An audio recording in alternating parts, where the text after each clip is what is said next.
Здравейте отново, да не знам кой път вече и не да се забравяйте да се каже едно. Значи, ако се чуете, защото във всички клипчета има много последни. Тоест не как съм се блокирала, не колко са дълги, а клипите всъщност много са къси заради едно нещо. Аз ще ви кажа, заради сестра ми. Аз докато съм сяла, тя ми ги е отрязала. Дали кръв е всяко?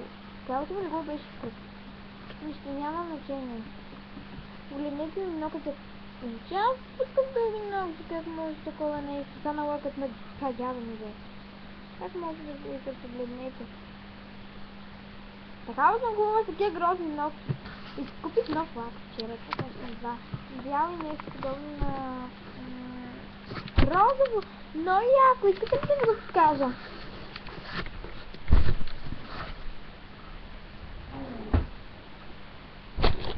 Виж колко е яко лака, направо не мога да повярвам. Това е моя лак. Виж това не мога да направя. Не, чакайте да намеря това. Мога да намеря. О, боже, къде стана лака? Много яко, но да не беше и няма да не стане. Ето бялото, ето горото. Но як тяхна форма 125 много. Виждате пръсти в това. Или аз не се случва.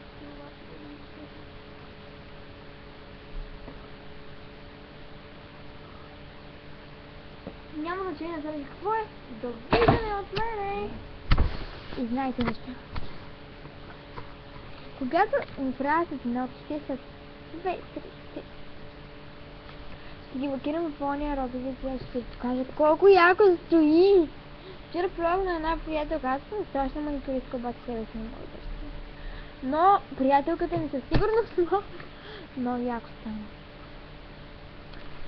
Да, то стана яко, обаче аз не мога себе си сложа, не мога само бръките. Защо е толкова гаден живота към мен?